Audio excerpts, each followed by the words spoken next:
салому алейкум бинандагони гиромӣ. Нашри навбатии барномаи тиловати ахборо аз телевизиони Тоҷикистон мавзури шумо менамоем. Дар студия бо шумо Мардона Шарипова. صبح امروز اساسگذار صلح و وحدت ملی پیشوای ملت پرزیدنت جمهوری تاجیکستان محترم امام علی رحمان با سفر کاری به ناحیه خوبالینگ ولایت خطلون تشریف آوردند. ساکنان ناحیه خوبالینگ پیشوای ملت محترم امام علی رحمان را با صمیمیت افزون و روحیه بالیده استقبال گرفتند.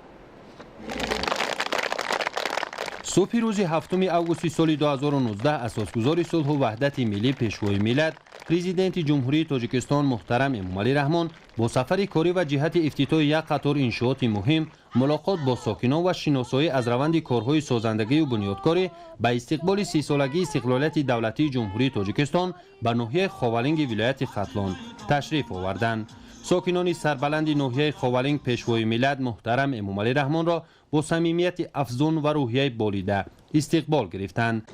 السلام با جهانی مهر آمد شاهی ما بر خوالینگ، شیر مردی با صداقت پرصفا بر خوالینگ، مردمان سرفرازی این مکانی فیض باد شکر دارند مقدمت را پیشوا بر خوالینگ. شاد کردی از حضورت روح سلطان اویس ای عزیز پیر و برنا. مرحبا بر خوالینگ، مرحبا بر خوالینگ ما جناب، داردن در هر قدم کاری ثواب، سود بخشیدید به خلق و بر وطن، سود بخشیدید به خلق و بر وطن، همچون نوری آفتاب و ماهتاب، همچون نوری آفتاب و ماهتاب،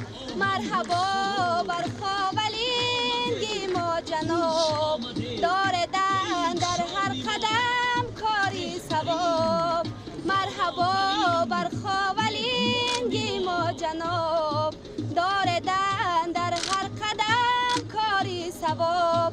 مرحبا ما را چی خوش است امروز، خوشبختیم و هم خوش روز، خوش آمدید پیشوای معظم ملت. شاد باشید عزیزان شاه مهمان آمدن، مرد مردم با کلام مرد میدان آمدن، شاه مهمان آمدن، شاه مهمان آمدن، شاه مهمان آمدن، شاه مهمان آمدن.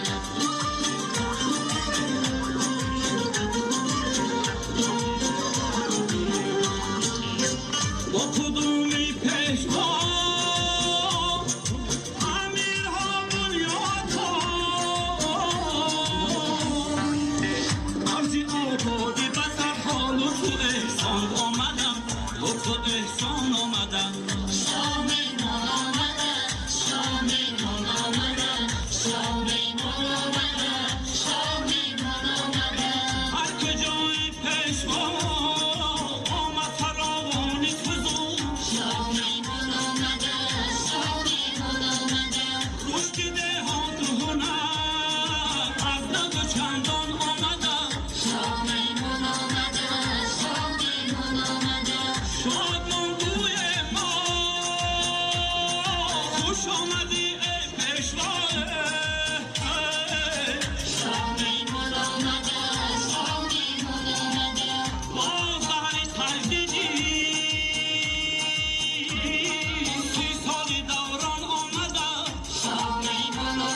پرواز بالا می کند.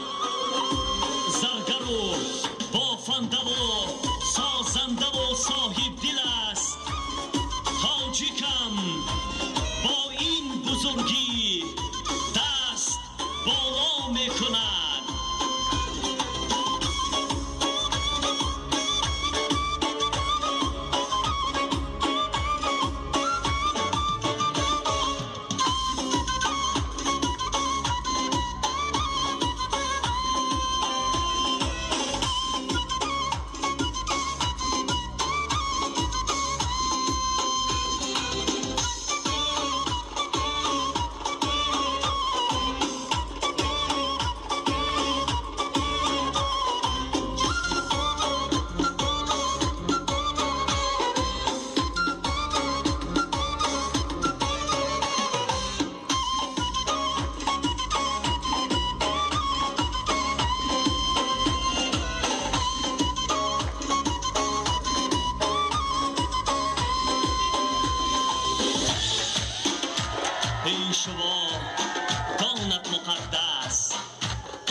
زمین مردمی مهنت کرین و ملتی سازنده را می شود احیا هنرهایی که مال خلق اوست می کند روشن رهی این روز و هم آینده را.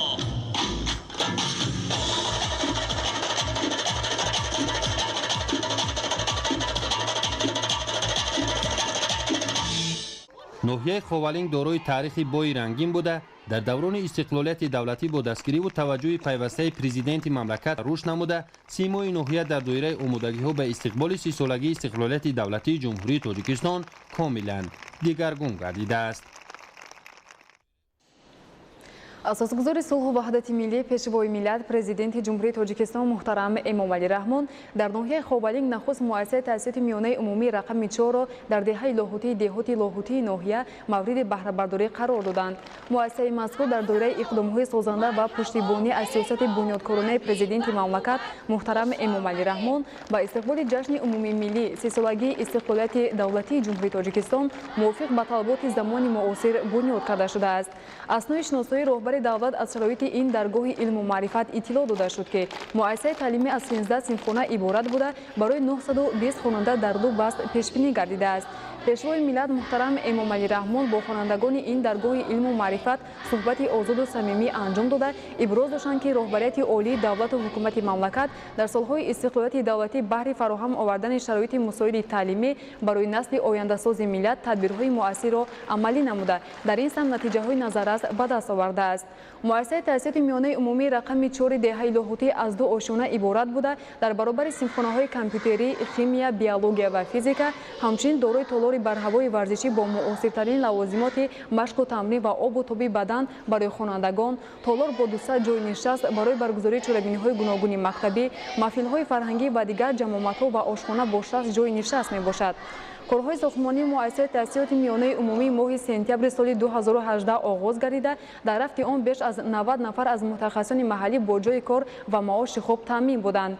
آموزگاران و خوانندگان مکتب افتتاح این مؤسسه نو و زمانوی را تحفه ارزشمند اساسگزار صلح و وحدت ملی پیشوای ملت پرزیدنت جمهوری تاجیکستان محترم امامعلی رحمان و استقبال جشن 30 سالگی استقلالیت دولتی جمهوری تاجیکستان معنی داد کردند.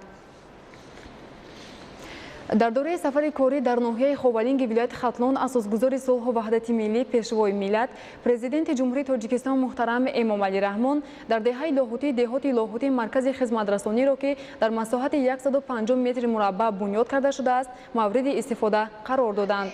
با پیشوای ملت اطلاع دادند که بنای مرکز خدمت رسانی در دوره اعلان شدن سالهای 2019 2021 همچون سالهای رشد دهات سیاحی و هنرهای مردمی از جانب صاحبکاران محلی بنیاد شده است. بنا از 2 آشیانه عبارت بوده در آن برای دوخت سر و لباس، احیای هنرهای مردمی و دیگر نمود خدمت رسانی ها و ساکنان شرایط فراهم آورده شده است. در آشیانه یکم بنا تالار نمایش و فروش سر و لباس و هنرهای ملی، سرتراشخانه و آشخانه جایگیری بوده. در قسمت دیگری آن لباسهای مکتبی، طبی، حربی و سر و لباس ملی با فروش گذاشته شده است. ошиёнаи дуюми маркази хизматрасонӣ аз коргоҳи дузандагӣ иборат мебошад. Коргоҳи мазкур бо наздики 30 адад мошинаҳои дарздӯзӣ ва дигар дастгоҳҳои зарурӣ барои духти сару либос муҷаҳҳаз аст. Дар коргоҳи дузандагӣ беш аз 30 нафар занону ҷавондухтарони маҳаллӣ бо ҷои кор ва маоши хоб таъмин гардиданд. Ва таъкиди масъулин ба хотири қонеъ кардани талаботи мизорҷон то мавриди истифода қарор гирифтани ин марказ 10 нафар занону ҷавондухтарони деҳаи лоҳутӣ дар пойтахти мамлакат ба курсҳои кӯтоҳмуддати дузандагӣ ҷалб гардида нозикиҳои ин касбро омӯхтанд. Зимни шиносоӣ бо шароити маркази хизматрасонӣ дар деҳаи лоҳутии ноҳияи Ховалинг пешвои миллат муҳтарам Эмомалӣ Раҳмон ба сифати корҳои анҷомёфта баҳои баланд дода иқдоми соҳибкорро шоёни дастгирӣ хонданд ва аз занони соҳибкас даъват ба амал оварданд ки дар эҳёи ҳунарҳои мардумӣ ва ҷалби ҷавондухтарон ба касбомӯзӣ саҳми муносиб гузоранд. имрӯз дар деҳаи лоҳутии ноҳияи Ховалинг ҳамчунин асосгузори сулҳу ваҳдати миллӣ пешвои миллат президенти ҷумҳурии Тоҷикистон муҳтарам Эмомалӣ Раҳмон беморхонаи минтақавии рақами 2 деҳоти лоҳутиро расман ифтитоҳ намуданд. иншооти мазкур аз 2 ошиёна ва таҳхона иборат буда корҳои сохтмонӣ дар он бо маблағи 1,2 миллион сомонӣ аз ҷониби соҳибкорони маҳаллӣ ба анҷом расонида шудааст. дар рафти корҳои сохтмонӣ беш аз 20 нафар мутахассисон ва коргарон аз ҳисоби ҷавонони маҳаллаҳои аҳолинишини деҳоти лоҳутӣ ҷалб гардида бо маоши хуб таъмин буданд. тавре иттилоъ дода шуд, дар таҳхонаи бинои беморхонаи минтақавии рақами 2 деҳоти лоҳутӣ таҳлилгоҳ, ҳуҷраи физиотерапевтӣ ва ҳуҷраи дандонпизишк ҷойгир карда шудаанд. дар ошиёнаи якум боша утоқҳои корӣ, ҳуҷраҳои хатна, муоинаи ултрасадоӣ, ҳуҷра барои ташхиси бемориҳои занона ва қайдгоҳ мавҷуд мебошад. инчунин ҳуҷраҳои табиби оилавӣ, табобати рӯзонаи калонсолон ва кӯдакон бо 13 кади хоб дар ошиёнаи дуюми бино пешбинӣ гардидааст. зиндишиносои пешвои миллат муҳтарам Эмомалӣ Раҳмон ташаббуси соҳибкорони ин деҳаро шоистаи таҳсин хонда аз кормандони соҳаи тиб даъват намуданд то бо истифода аз имкониятҳои мавҷуда ва шароите ки дар ин беморхона муҳайё карда шудааст ба ҳолии хизматрасонӣ бо сифати тиббӣ расонанд. дар ҷамоати деҳоти лоҳутии ноҳияи Ховалинг бо иштироки асосгузори сулҳу ваҳдати миллӣ пешвои миллат президенти ҷумҳурии Тоҷикистон муҳтарам Эмомалӣ Раҳмон бинои маъмурии ҷамоати деҳоти лоҳутӣ мавриди баҳрабардорӣ қарор гирифт. тавре иттилоъ дода шуд, бинои маъмурии ҷамоати деҳоти лоҳутӣ бо маблағгузории соҳибкорони маҳаллӣ бо тарҳу сохти замонавӣ қомат афрохтааст. лоиҳаи сохтмон аз тарафи корхонаи воҳиди давлатии лоиҳакаши ноҳияи Ховалинг пешниҳод гардида корҳо ба тариқи ҳашар иҷро гардидаанд. бинои нави маъмурии ҷамоати деҳоти лоҳутии ноҳияи Ховалинг ба истиқболи ҷашни 30-солагии истиқлолияти давлатии ҷумҳурии Тоҷикистон бунёд шуда бо мизу курсӣ ва дигар лавозимоти зарурӣ таъмин карда шуда иншооти мазкур дорои имконоти муосири кору фаъолият мебошад.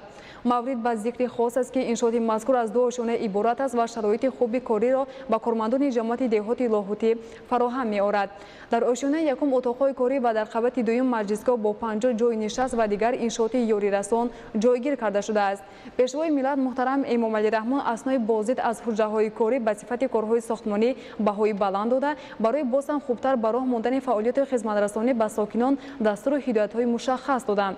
пешвои миллат муҳтарам Эмомалӣ Раҳмон пас аз шиносоии пурра бо шароити муҳайё гардида дар бинои нави маъмурии ҷамоати деҳоти лоҳутии ноҳияи Ховалинг сокинон ва кормандони ҷамоатро ба муносибати мавриди истифода қарор гирифтани ин иншоот табрику таҳният гуфта онҳоро барои татбиқи босамараи сиёсати роҳбари давлату ҳукумати ҷумҳурии Тоҷикистон ва иҷрои садоқатмандонаи масъулияти ба зиммадоштаашон ҳидоят намуданд.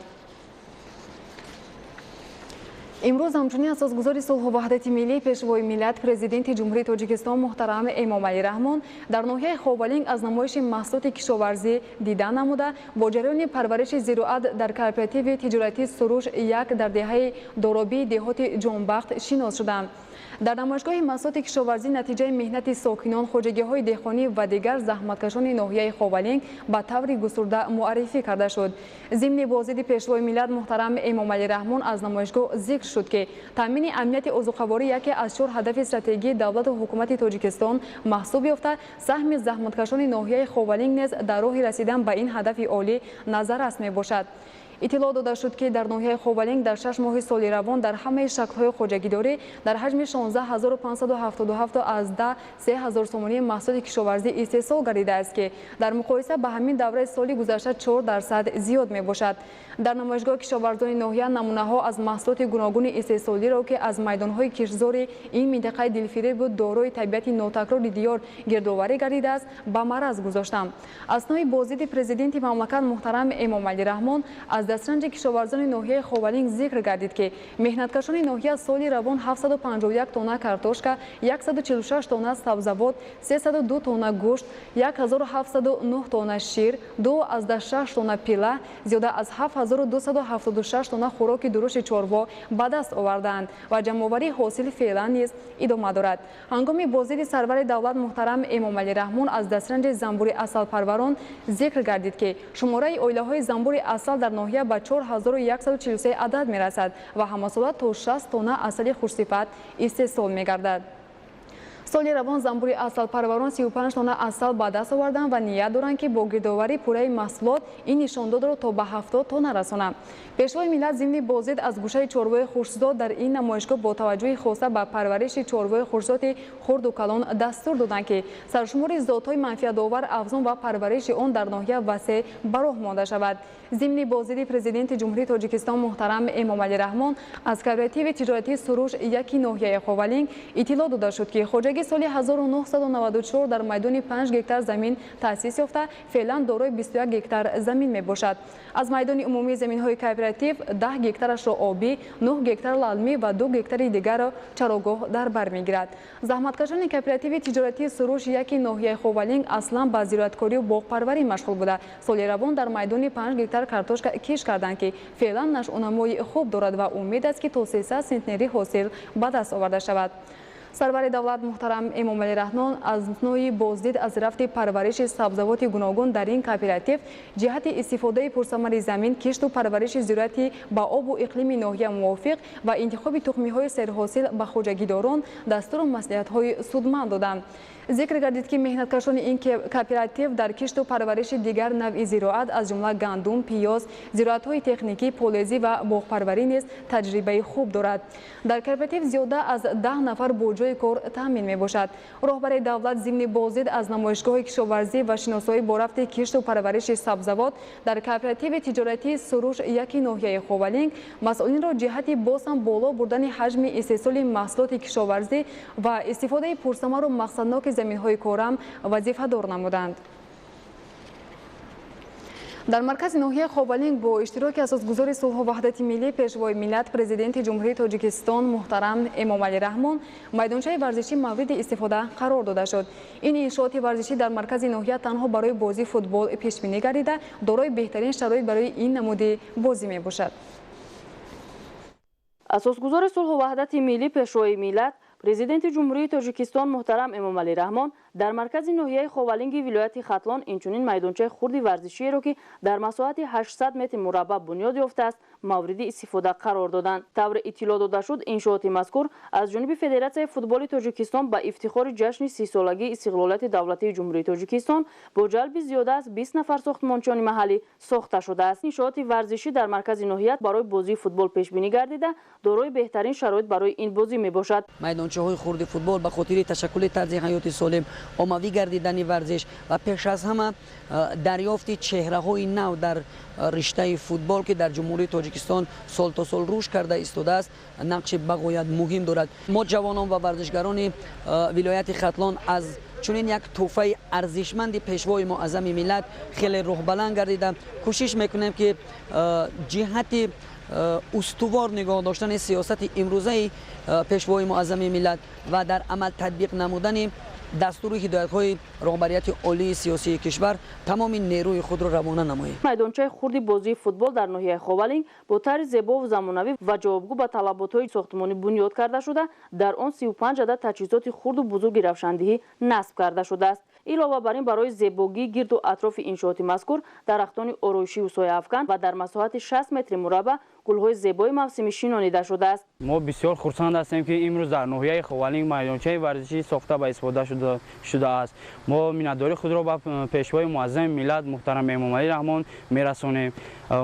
ما وعده میدهیم که در آینده در ساحه فوتبال یکی از بازیگران خوب همین تاجیکستان شده نامبردار همین وطن عزیزمون می‌گردیم. ضمن شناسایی با انشاءات مذکور پیشوای ملت محترم امام علی رحمان با صفت کارهای ساختمانی بهای بلند داده مورد استفاده قرار گرفتنش را برای نورسان و جوانان مرکز ناحیه خوالینگ بهترین تحفه ارزیابی کردند. راهبر دولت از نسل آینده ساز کشور و ورزشکاران ناحیه دعوت به عمل آوردند که از چنین امکانات‌های فراهم آورده دولت و حکومت جمهوری تاجیکستان وسیع استفاده نمایند تا این نمود ورزش در جمهوری رشدی همه‌جانبه پیدا نماید. امروز همچنین در دوره سفر کاری در ناحیه خوالینگ اساسگذار صلح و وحدت ملی پیشوای ملت پرزیدنت جمهوری تاجیکستان محترم امام علی رحمان با برداشتن پرده باغ فرهنگی فراغتی ناحیه را که در حدود آن پایه‌های نشان و پرچم دولتی جایگیر میباشد مورد استفاده قرار دادند. اثنای شناسایی پیشوای ملت محترم امام علی رحمان با صفت کارهای ساختمانی در باغ فرهنگی فراغتی ناحیه بهای بلند داده قامت افروختن نشان و پرچم دولتی را در مرکز ناحیه برای بلند برداشتن حس افتخارمندی نسل آینده‌ساز کشور اقدامی سری وقتی ارزیابی کردند. اساسگذار صلح و وحدت ملی پیشوای ملت پرزیدنت جمهوری تاجیکستان محترم امام علی رحمان در دوره سفر کاری در ناحیه خوالینگ ولایت خطلون همچنین باغ فرهنگی فراغتی ناحیه را که در حدود آن پایه‌های نشان و پرچم دولتی جایگیر میباشد مورد استفاده قرار دادند. انشاءات مذکور با نظرداشت نقشه معماری در مساحت 235 هکتار با مبلغ‌گذاری مقامات اجرایی محلی حکومت دولتی و سهم صاحبکاران ناحیه با طرز زیبا و زمانوی بنیاد کرده شده است. باعث افتخار و سرفرازی است که به طفیل آمادگی‌ها به جشن 30 سالگی استقلالیت دولت جمهوری تاجیکستان هر گوشه دیارمان زیبا و آباد می‌گردد. همین زیبایی‌ها همین آبادی‌ها در ناحیه خوالینگ اثبات گفته‌های بالاست. ما ساکنان ناحیه خوالینگ از این روند سازندگی‌ها و آبادانی‌ها در ناحیه امان بسیار خوشنود گردیده تلاش به آن می‌ورزیم که با حس بلندی وطن دوستی در زیبا و آباد کردن یک گوشه وطن عزیزمان تاجیکستان سهم ارزنده گذاریم. زیرا ساختن وطن، آباد کردن وطن و حفظ وطن وظیفه مقدس هر یک وطندار است.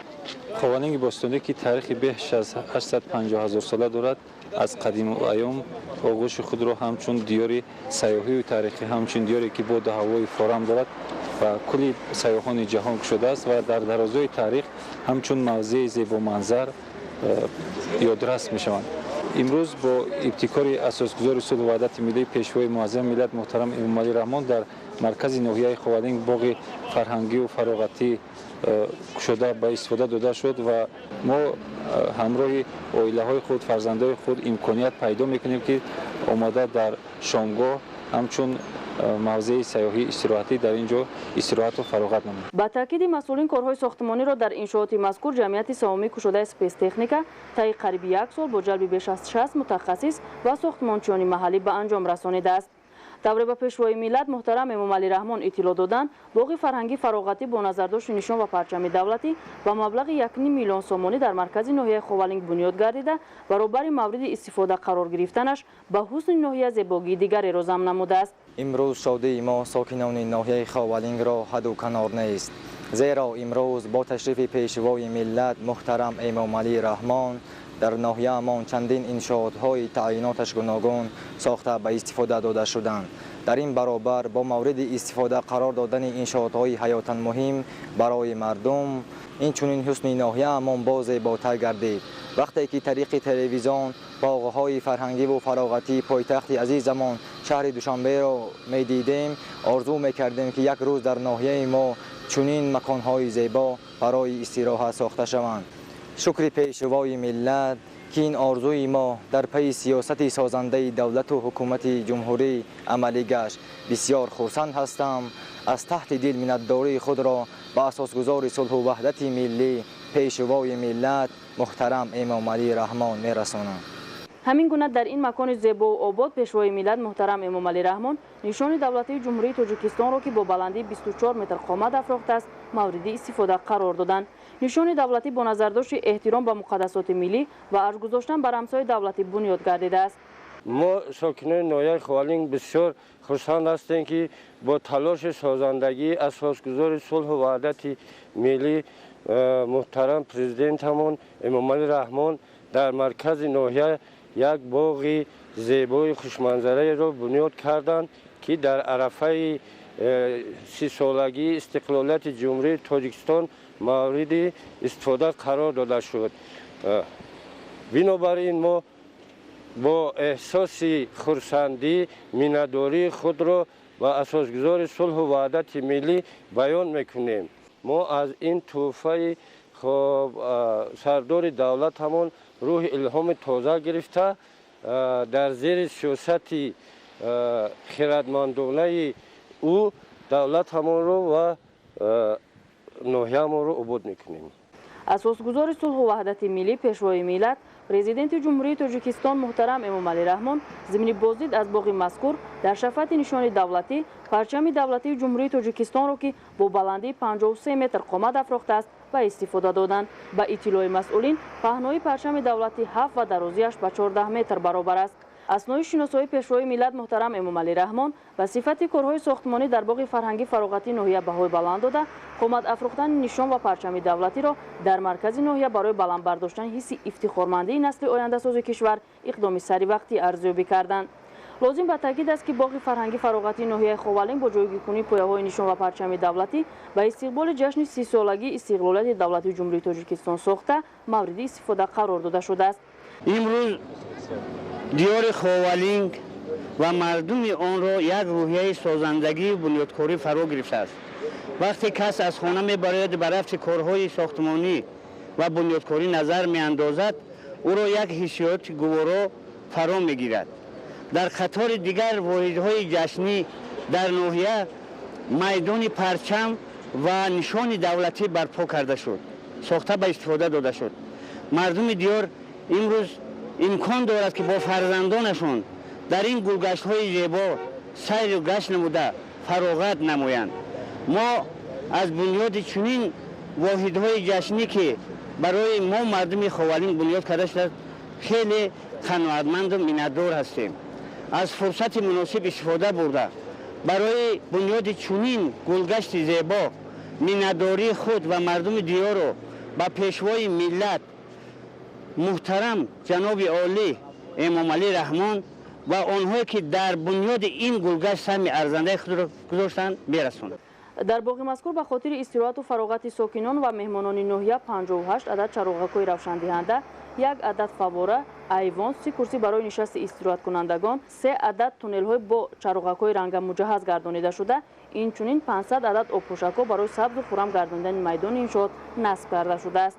илова бар ин бо назардошти лоиҳаи иншоот дар дохили боғ дар масоҳати 7500 метри мурабба роҳравҳо сохта шуда, майдони 18000 метри мурабба сабзпӯш карда шудааст. ба хотири зебогии боғ инчунин 200 000 гулҳои мавсимӣ ва 400 бех ниҳолҳои сояафкану ороишӣ шинонида шудааст. шаб низ боғи мазкур зебогӣ ба худ хос доша сокинону меҳмонон метавонанд озодона дар он сайру гашт намуда истироҳату фароғат намоянд, зеро ки боғи фарҳангӣ фароғатӣ дар шафати мақомоти иҷроияи маҳаллии ҳокимияти давлатӣ ба таври замонавӣ бунёд шуда, имконияти таъмин намудани фароғати сокинони ноҳияро шабонгаҳ низ дорад. бо назардошти ин боғи мазкур тӯҳфаи арзанда ба муносибати ҷашни 30-солагии истиқлолияти давлати ҷумҳурии Тоҷикистон ба сокинони ноҳияи Ховалинг мебошад.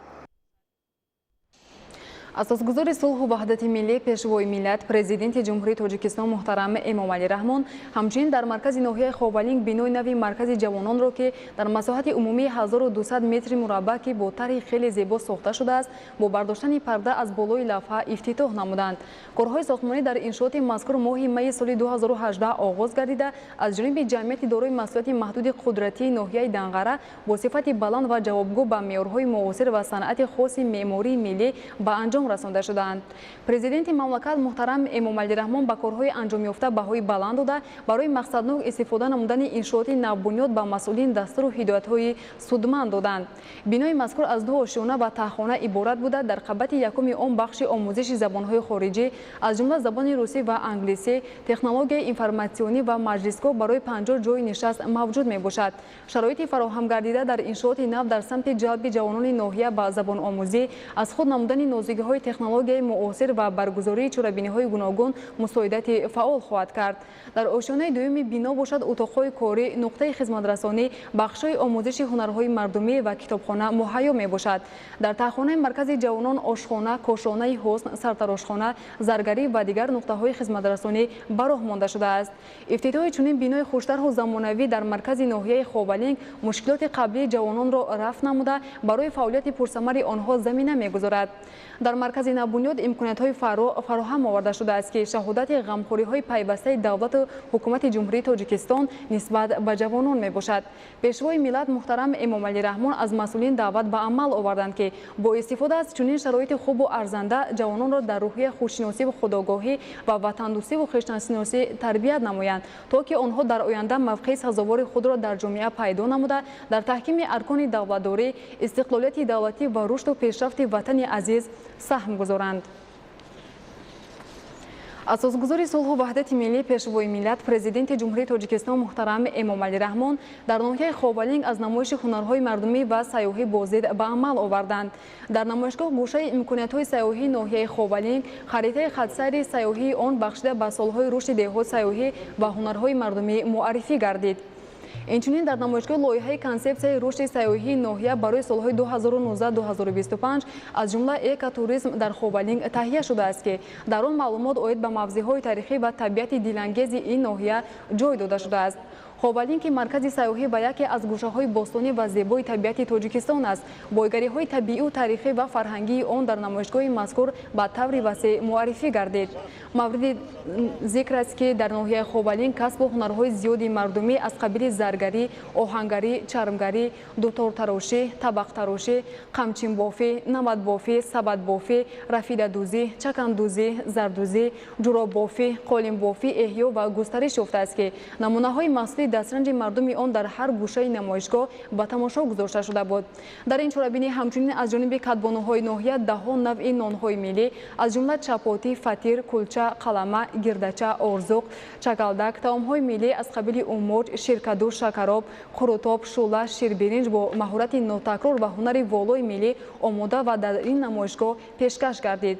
نمایشگاه را دستاوردهای هنرمندان چیره‌دست ناحیه مذکور جذاب و دیدنی باب گردانید که این روند شهادت از تاریخ قدیمی این گوشه زیبا منظر دیار معنیدار می شود. پیشوای ملت محترم امام علی رحمان ضمن شناسایی به محصول آفریده‌های هنرمندان و مهارت کدبانوگی زنان و دختران ناحیه خوابالینگ رفت آماده نمودن طعام‌های ملی و نامپزی بهای بلند داده جهت جلب توجه جوان دختران به آموزش هنرهای خاص ملی و ترغیب آنها در میان جامعه هدایت نمودند.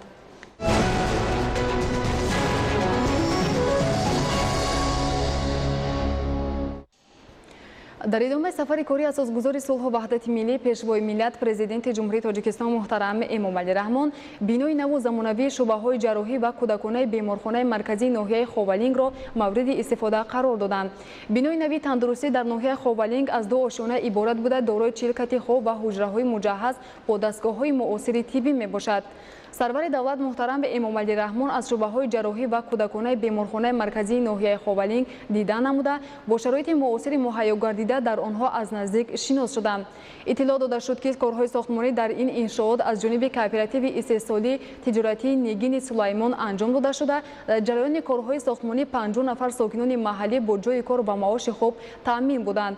دستگاه و تجهیزات شعبه نو بیمارخانه از کشورهای پیشرفته جهان خریداری گردیده از جانب متخصصان ساحه وصل و نصب کرده شده است. پرزیدنت مملکت محترم امام علی رحمان اثنای شناسایی با شرایط معاصر خدمترسانی در این بینای معاصر تندرستی که در دایره آمادگی‌ها به استقبال 30 سالگی استقلالیت دولتی جمهوری تاجیکستان ساخته شده است به طبیبان برای استفاده پرثمر از این امکانات مصلحت‌های مفید دادند. طوری تاکید گردید با مورد استفاده قرار گرفتن شعبه‌های نو بیمارخانه مرکزی امکانات تشخیص و طبابت و انجام عملیات گوناگون جراحی در داخل ناحیه پورا فراهم گردید. زیرا قبلا نیازمندان و بیماران برای تشخیص و طبابت و گذراندن عملیات گوناگون جراحی به شهر کلوب و پایتخت مملکت شهر دوشنبه می‌رفتند که خرج زیادی مبلغ و وقت را طلب می‌کرد.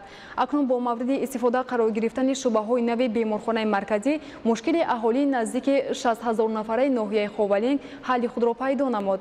пешвои миллат муҳтарам эмомалӣ раҳмон зимни суҳбати самимӣ бо кормандони беморхонаи марказии ноҳияи ховалинг ифтитоҳи шӯъбаи навро тӯҳфаи арзишманди давлату ҳукумати ҷумҳурии Тоҷикистон дар доираи омодагиҳо ба сисолагии истиқлолияти давлатӣ маънӣ дод карда ҷиҳати истифодаи пурсамар аз имконоти муҳайё гардида дастуру ҳидоятҳои судманд додам. Масоҳати умумии бинои шӯъбаҳои ҷарроҳӣ ва кӯдаконаи беморхонаи марказии ноҳияи ховалинг наздики 1 гектарро дар бар гирифта атрофи иншоот дар доираи иқдомҳои созанда сабзу хурам гардонида шудааст. Ҳамчунин дар саҳни бино 2 айвончаи зебо сохта мавриди истифода қарор гирифтааст. асосгузори сулҳу ваҳдати миллӣ пешвои миллат президенти ҷумҳурии Тоҷикистон муҳтарам Эмомалӣ Раҳмон дар идомаи бозиди корӣ аз ноҳияи ховалинг бинои нави кумитаи иҷроияи ҳизби халқии демократии Тоҷикистон дар ин ноҳияро ифтитоҳ намуданд. бинои кумитаи иҷроияи ҳизби халқии демократии Тоҷикистон дар ноҳияи ховалинг дар асоси дастуру супоришҳои бевоситаи сарвари давлат муҳтарам Эмомалӣ Раҳмон дар самти омодагиҳо ба истиқболи сисолагии истиқлолияти давлатӣ аз ҷониби соҳибкорони ватанӣ дар кӯтоҳтарин муҳлат дар масоҳати 240 метри мураббаъ бо сатҳу сифати баланд сохта ба истифода дода шуд. пешвои миллат муҳтарам Эмомалӣ Раҳмон ҳангоми бозид аз бинои нав ва шиносоӣ бо шароити муосири кору фаъолият дар он ба иқдоми соҳибкорони ватанӣ баҳои арзанда дода иқдоми онҳоро шоисаи дастгирӣ ва намунаи ибрат арзёбӣ карданд.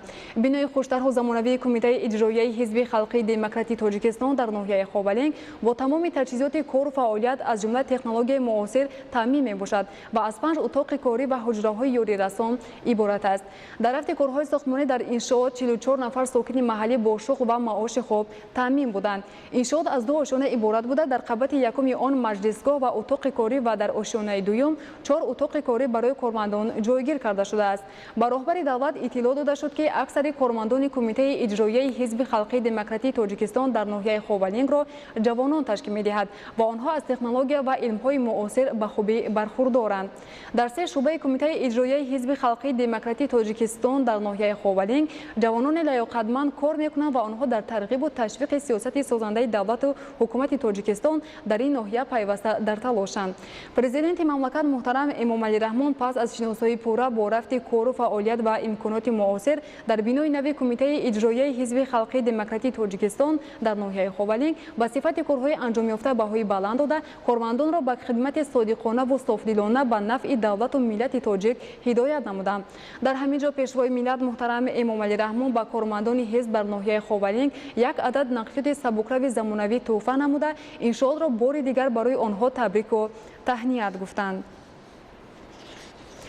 اساسگزار صلح و وحدت ملی پیشوای ملت پرزیدنت جمهوری تاجیکستان محترم امامعلی رحمان بعد از شناسایی به نتیجه زحمت اهلانه ساکنان ناحیه و افتتاح یک قطار انشاءات تعیینات گوناگون با فعالان و ساکنان ناحیه خوالینگ ملاقات صمیمی انجام دادند.